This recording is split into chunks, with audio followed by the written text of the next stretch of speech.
తిరుమలలోని పరకామణిలో 100 కోట్ల కుంభకోణం జరిగిందని టీటీడీ బోర్డు సభ్యుడు భానుప్రకాష్ రెడ్డి అన్నారు. ఈ మేరకు ధర్మకర్తల మండలి చైర్మన్ కు ఆయన వినతి పత్రాన్ని అందించారు. పరకామణిలోని పెద్దజీఆర్ తరపున సివి రవికుమార్ అనే వ్యక్తి విదేశీ కరెన్సీని లెక్కించేవారని, కొన్నేళ్లుగా ఆయన రహస్యంగా దాదాపు 200 కోట్ల విలువైన విదేశీ కరెన్సీని బయటకు తరలించినట్లు అనుమానాలు ఉన్నాయని భానుప్రకాష్ అన్నారు. భద్రతా సిబ్బంది గుర్తించకుండా ఆపరేషన్ ద్వారా శరీరంలో రహస్య అర కూడా పెట్టించుకున్నారని విమర్శించారు. 2023 ఏప్రిల్ 29న శ్రీవారి హుండీ నగదు తరలిస్తూ రెడ్ హ్యాండెడ్ గా పట్టుబడ్డారని తెలిపారు.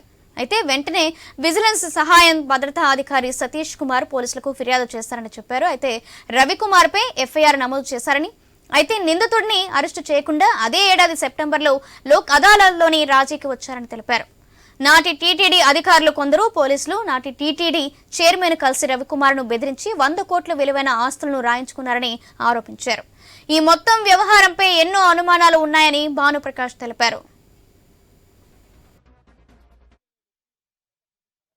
అక్రమాలకు పాల్పడుతూ విలువైన వస్తువులతో పాటు డాలర్లని, పౌండ్స్ ని, విదేశీ కరెన్సీల్ని దొంగలిస్తూ బయటికి తీసుకొని వస్తున్నటువంటి సందర్భంలో 2023లో 4వ నెల అప్పుడున్నటువంటి టీటీడీ విజిలెన్స్ అధికారులు రవికుమార్ ని రెడ్ హ్యాండెడ్ గా పట్టుకోవడం జరిగింది.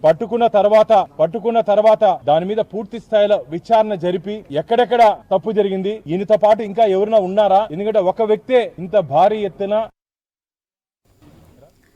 తిరుమలలోని పరకామణిలో 100 కోట్ల కుంభకోణం జరిగిందని టీటీడీ బోర్డు సభ్యుడు భానుప్రకాష్ రెడ్డి తెలిపారు. ఈ మేరకు మరిన్ని సమాచారం మా ప్రతినిధి వర్మ అందిస్తారు.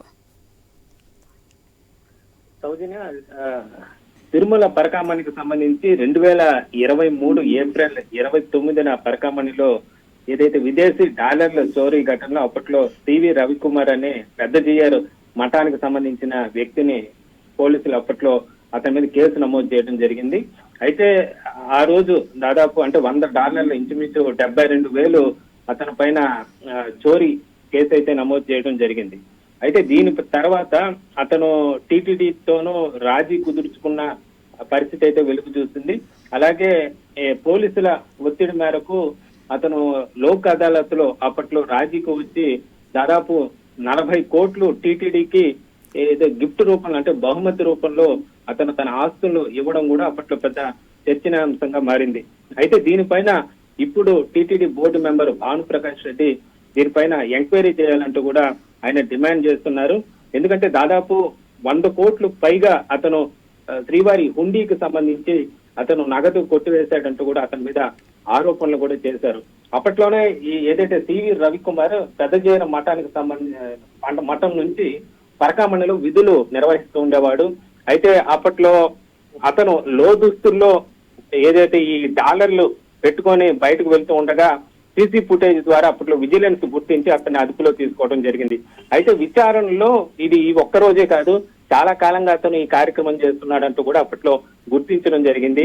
అయితే దీనిపైన ఎంక్వైరీ ఎందుకు చేయలేదని ఇప్పుడు భానుప్రకాష్ రెడ్డి ఆయన ప్రశ్నిస్తున్నారు. దీని వెనకల కుట్ర జరిగింది. అప్పుడు టీటీడీ పాలక మండలి గాని ఇతర అధికారులు పాత్ర కూడా ఇందులో ఉన్నట్లుగా చెప్తున్నారు. వాళ్ళు అతని చేత బలవంతంగా ఆస్తులు రాయించుకున్నారు.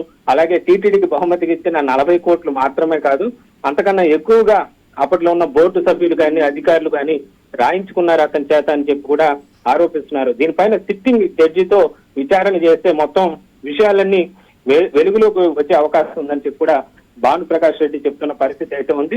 ఇక ఈ విషయానికి వస్తే అప్పట్లోనే ఇది ఒక దుమారంగా రేపిందని చెప్పుకోవచ్చు. ఎందుకంటే సాధారణంగా చోరీ కేసులో పట్టుబడిన వ్యక్తిని చట్ట ప్రకారం శిక్షించడం జరుగుతుంది.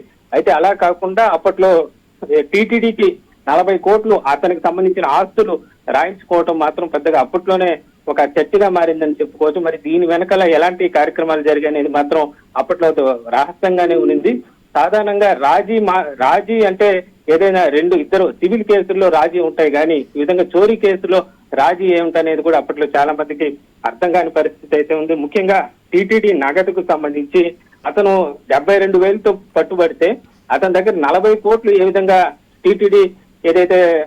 టీటీడీకి గిఫ్ట్ గా ఏదైతే అంటే శ్రీవారి ఖజానాకు అప్పట్లో అధికారులు కానీ బోర్డు ఏ విధంగా రాయించుకున్నారు, 40 కోట్లు అతను ఎందుకు టీటీడీకి ఇవ్వాల్సి వచ్చింది, దీని వెనకాల ఏం జరిగింది అనేది కూడా బయటికి రాని పరిస్థితి అయితే నెలకొందని చెప్పొచ్చు.